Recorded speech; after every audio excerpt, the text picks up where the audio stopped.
आप सभी को जय श्री कृष्णा, राधे राधे। तो आज सुनाते हैं एक ऐसी कहानी, एक ऐसी माँ की कहानी जो कि रिश्ते कैसे हमारे परिवार में कैसे रिश्ते होने चाहिए, और अगर हमारे रिश्ते खराब हैं तो उनको हम कैसे सुधार सकते हैं। अगर आपने ये कहानी सुन ली, ये स्टोरी सुन ली आपने, तो आपके अगर ख़राब भी रिश्ते हैं ना, वो भी सुधर सकते हैं। चाहे वो सास बहू के रिश्ते हों, चाहे परिवार के कोई सा भी रिश्ता हो, हमें कैसे अपने घर परिवार में रहना चाहिए, इस कहानी से हमें यही सीख मिलेगी। बहुत ही अच्छे से सुनिएगा, ध्यान से सुनिएगा। और आप ये वीडियो कहाँ से सुन रहे हैं, कहाँ से देख रहे हैं, ये कमेंट करके ज़रूर बताइएगा। बड़ा अच्छा लगता है जब आप लोग बताते हैं ना कि हम यहाँ से देख रहे हैं, हम यहाँ से देख रहे हैं, तो बहुत अच्छा लगता है। और अगर स्टोरी अच्छी लगे तो ज़रूर कमेंट करके बताइएगा, और चैनल में न्यू हैं तो ज़रूर सब्सक्राइब कर लीजिएगा, शेयर करिएगा। तो ये जो कहानी है, ये है संदेश की माँ की, जो कि लड्डू गोपाल की सेवा करती थी, बहुत मानती थी लड्डू गोपाल को। जो लड्डू गोपाल के भक्त होते हैं ना, उन पर भगवान की, कन्हैया जी की बहुत कृपा होती है। चाहे भले हमारे जीवन में कैसी भी परिस्थितियाँ आएँ, कैसे भी समय आए, लेकिन वो अपने भक्त को हृदय से लगा के रखते हैं। उनके जीवन में आने वाली सभी परेशानियों को दूर करते हैं। कैसे करते हैं, कैसे होते हैं, इस सत्य लीला कथा में आपको सब कुछ सुनने को मिलेगा। तो क्या होता है कि ये जो साधना की माँ संदेश की माँ होती है, उनको बड़ी उम्मीद थी अपने, मतलब एक ही बेटा था, और जो संदेश था उसके पिताजी नहीं थे। बहुत उससे अरमानों के साथ उसने अपने बेटा को पाला हुआ था, और फिर बाद में उसका एक और अरमान था कि उसकी जो बहू आएगी वो भी उन्हीं के जैसे होगी, जैसे इन्होंने अपने घर परिवार रिश्तों को लेके चली हैं, वैसी ही होगी वो भी। लेकिन क्या होता है ना कि जैसा हम सोचते हैं वैसा होता नहीं है। तो साधना संदेश की शादी हो जाती है, उसकी शादी होती है साधना से। साधना और संदेश एक ही कंपनी में जॉब करते थे। वहीं पे संदेश ने उसको पसंद किया, और है तो उसकी शादी होगी। अब जॉब के उससे जॉब वो मुंबई में करता था, तो और ये भी जॉब करती थी दोनों। तो अब वो शादी के बाद वहाँ चले जाते हैं। कुछ टाइम के कभी कभी जैसे ये थे, संदेश की मम्मी का आना जाना भी होता था। वो चाहती थी कि हम सब साथ में रहें, लेकिन ऐसा हुआ नहीं। क्या होता है कि साधना और संदेश का विवाद चल रहा था किसी वजह से। हो सकता है इसी वजह से हो कि मम्मी को बुलाने के उससे बहुत टाइम हो जाता है, शादी के 4-5 साल हो जाते हैं, ये तब की बात है। तो साधना और संदेश का विवाद शांत हो गया था। संदेश सोच रहा था कि जब वह साधना को विश्वास में ले लेगा, मतलब कि किसी भी बात से, जिसकी भी वजह से इसकी लड़ाई झगड़ा जो भी हुआ होगा, तो जब शांत हो जाएगा तभी वो माँ को मुंबई आने के लिए कहेगा। लेकिन अगली ही रात को 10 बजे घंटी बजने पर संदेश ने दरवाज़ा खोला, तो माँ को सामने देखकर उसे अपनी आँखों पर भरोसा नहीं हुआ। पर चंद ही पलों में उसने माँ के पैर छुए और उनका सामान उठाकर उन्हें अंदर ले आया। साधना ने की नाइट ड्यूटी थी, इसलिए वह उस समय घर पर नहीं थी। बच्चे अपने कमरे में पढ़ाई करने के बाद सो गए थे।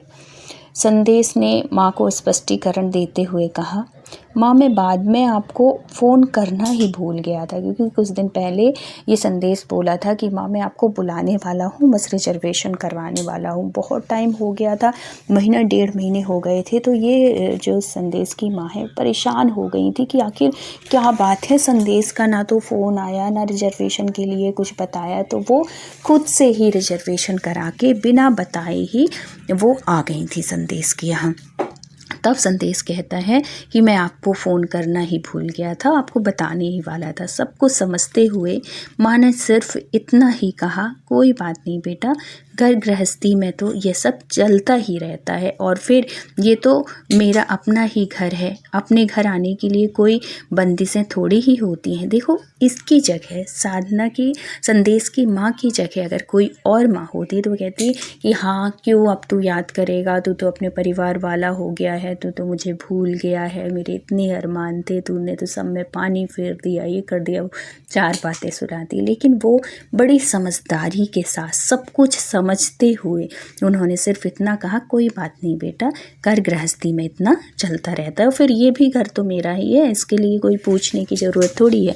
इतनी सहजता से उसने बोला और बात को ख़त्म कर दिया। इन बातों को अनसुना कर उसने माँ से कहा, माँ कंपनी से लौटते समय मैं टिफ़िन ले आया था और साधना की नाइट ड्यूटी है, अब आपके लिए खाना बोला ही था कि माँ ने संदेश को बीच में ही रोकते हुए कहा, कोई बात नहीं बेटा, मैंने रास्ते में ही खा लिया था, मतलब ट्रेन में ही खा लिया था, मतलब इसलिए उसने ऐसा बोला, ना भी खाया होगा लेकिन उसने इसलिए बोला कि बेटा परेशान होगा, फिर रात में फिर मेरे लिए खाना मंगाएगा, कुछ करेगा, ऐसी होती है माँ। तो उसने बोला कि कोई नहीं, मैं खा ली थी। माँ ने पानी पिया और थोड़ी देर संदेश से बातें करती रही। बातों बातों में माँ संदेश से कहने लगी, बेटा महानगरों की ज़िंदगी और समस्याओं को मैं समझती हूँ, लेकिन वहाँ मेरा मन ही नहीं लग रहा था, मतलब घर में मन नहीं लग रहा था। बहुत दिन हो गए थे संदेश से, बच्चों से मिले हुए। माँ थी ना, माँ का हृदय जो है ऐसे ही होता है, इसलिए थोड़ी दिनों के लिए यहाँ आ गई। फिर भी तू परेशान मत होना, ज़िंदगी में परिस्थितियों ने मुझे भी बहुत कुछ सिखा दिया है। इतना कहकर वे एक पल के लिए चुप हो गईं। उनका मन भर आया, दिल भर आया। फिर इधर उधर देखते हुए बोली, अरे हाँ बेटा, यहाँ बरामदे में हवा अच्छी आएगी, इसलिए मैं अपना बिस्तर यही डाल लूँगी, तू परेशान नहीं होना, तू रूम की व्यवस्था ये नहीं सोचना कि माँ यहाँ सोएगी वहाँ सो, मतलब इनको डिस्टर्ब ना हो किसी भी तरह का। और उसने बोला कि मैं बरामदे में ही सो जाऊँगी, सुबह तुझे ऑफिस भी जाना होगा ना, तू सो जा, हम बाद में बातें करेंगे। ऐसे ही आधी बात में ही उसको उठा देती हैं और पानी पी के सो जाती हैं। माँ को रात भर नींद न आई। वे पुराने दिनों के बारे में सोचती रहीं कि कैसे क्या क्या उसके सपने थे, क्या क्या उसने सोचा था। उन्हें संदेश की शादी से बहुत अरमान थे। वे चाहती थीं कि जिस तरह उन्होंने अपना जीवन एक कुशल व अनुशासित गृहिणी बनकर जिया है, उसी तरह आने वाली बहू भी वैसे ही जीवन जीना सीखे। यही वजह है कि संदेश और साधना की शादी के बाद उन्होंने साधना को यह सब सिखाने की कोशिश की थी। बहुत बार उन्होंने समझाने की कोशिश की थी, लेकिन साधना हर बात को उल्टा ही लेती। जैसे घर गृहस्थी के कामों के लिए वो करती तो उसको लगता कि मुझे काम करने के लिए कह दी, कोई भी चीज़ बोलती तो वो गलत तरीके से ही लेती। लेकिन यहाँ वे भूल रही थीं कि आज के दौर में काफ़ी बदलाव आ चुके हैं। पहले लड़कियों के लिए घर गृहस्थी ही सब कुछ थी, लेकिन अब लड़कियों पर तिहरी जिम्मेदारियाँ हैं, पढ़ाई, नौकरी और गृहस्थी। इस तरह से उनका कार्यक्षेत्र विस्तृत है, अब और बड़ा हो गया। पर बहू से उनकी इस उम्मीद ने साधना की नज़रों में अपनी सास की छवि धूमिल कर दी थी, क्योंकि इसी वजह से उनका बातचीत भी हो जाती थी, बहस भी हो जाती थी। सुबह गर्मा गर्म पराठों की खुशबू से संदेश की नींद खुल गई। माँ ने आते ही रसोई संभाल ली थी। सुबह उठ के जल्दी जल्दी वो सुबह उठती और सबसे पहले नहाती अपने कन्हैया को। वो जहाँ भी जाती ना, अब क्योंकि वो अकेली ही रहती थी तो कन्हैया को कहाँ छोड़ के जाती, तो वो कन्हैया को लेके ही आती थी और सुबह जल्दी से स्नान कराती। और जब बच्चे उठते ना, तो बच्चों में भी देखो संस्कार बचपन से ही डाला जाता है। वो सुबह जैसे ही बच्चे उठते नहा धो के आते तो दादी कहती कि बच्चों इधर आओ, कन्हैया जी को प्रणाम करो, और उनके पास बिठाल के और उनसे 1-2 श्लोक बुलवाया करती थी। बड़ा अच्छा लगता था ये देख के। संदेश भी बहुत खुश हो गया था। अब क्या होता है कि सुबह उन्होंने उठा और भगवान को इस तरीके से स्नान करा के और गर्मा गर्म पराठे बनाए, पहले भोग लगाया और फिर जैसे ही उसने पराठे बनाए तो खुशबू से संदेश की नींद खुल गई पराठों की। माँ ने आते ही रसोई संभाल ली थी। सुबह सुबह चाय के साथ पराठे तैयार थे। भगवान का भोग लगा दिया, वही भोग संदेश को दे दिया खाने के लिए, मतलब चाय और पराठे, अचार जो भी था, और बच्चों को तैयार कर स्कूल बस तक छोड़ने के लिए निकल गए। अब जो बच्चे थे वो भगवान को प्रणाम करे, दादी के पैर छुए और है तो बस में जाने के लिए तैयार हो गए। दादी को पाए पाए करके बड़ा अच्छा लग रहा था संदेश को, ये सब चीज़ देख के बहुत खुश हो रहा था संदेश। अब जो बच्चे थे वो दादी को से बाय करते हुए चिल्लाते हुए स्कूल के लिए निकल गए। थोड़ी ही देर में साधना भी घर आ गई।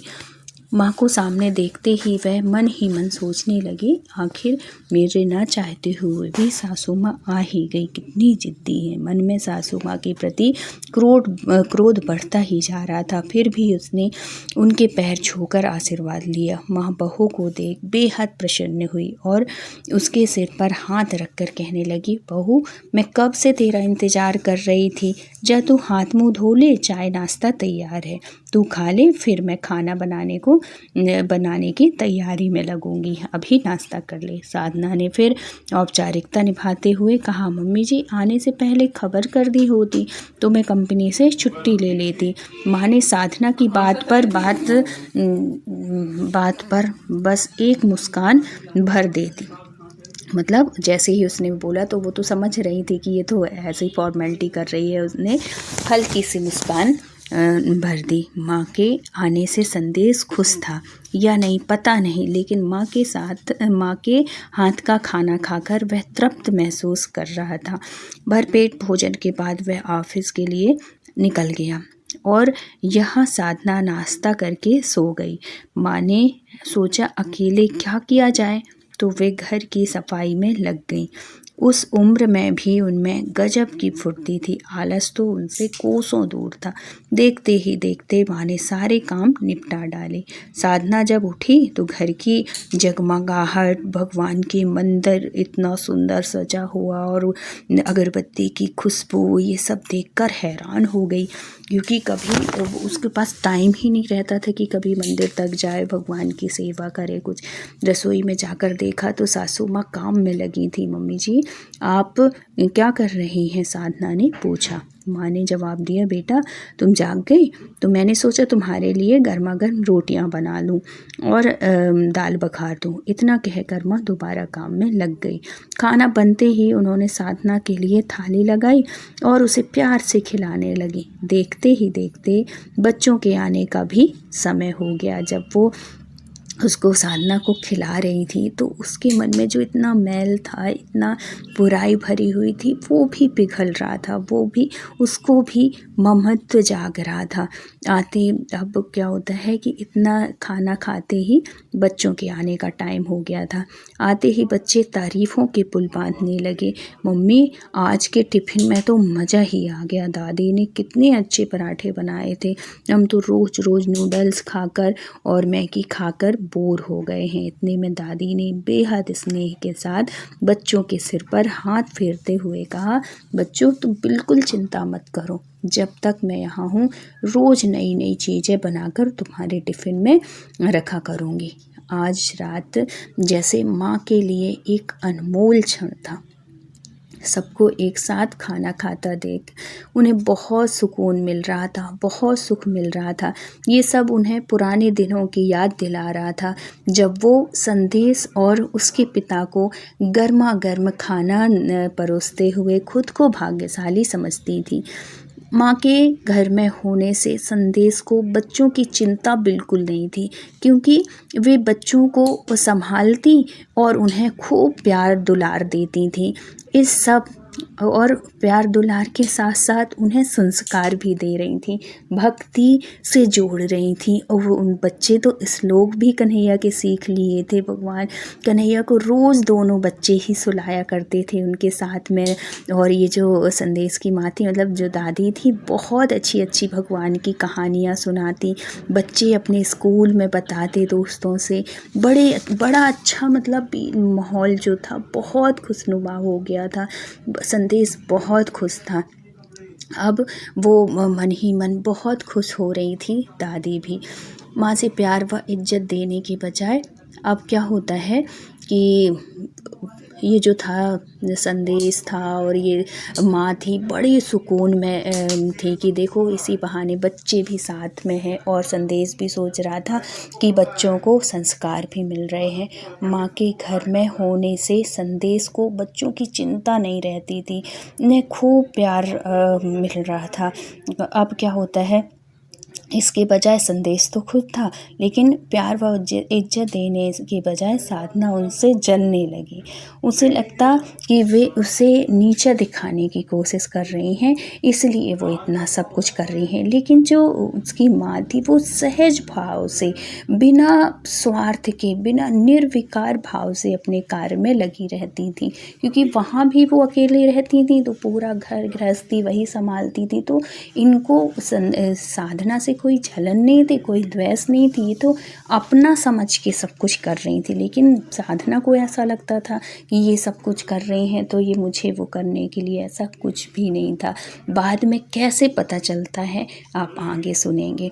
इससे पहले साधना को ऐसी, अब क्या होता है कि उसको इस तरीके की मतलब जलन होने लगी, साधना को इज्जत की बजाय उससे जलने लगी। उससे यही सब चीज़ लगता कि ये मुझे जलाने के लिए ऐसे कर रही है, मुझे नीचे दिखाने के लिए, लेकिन ऐसा कुछ भी नहीं था। एक दिन अचानक साधना की तबीयत खराब हो गई।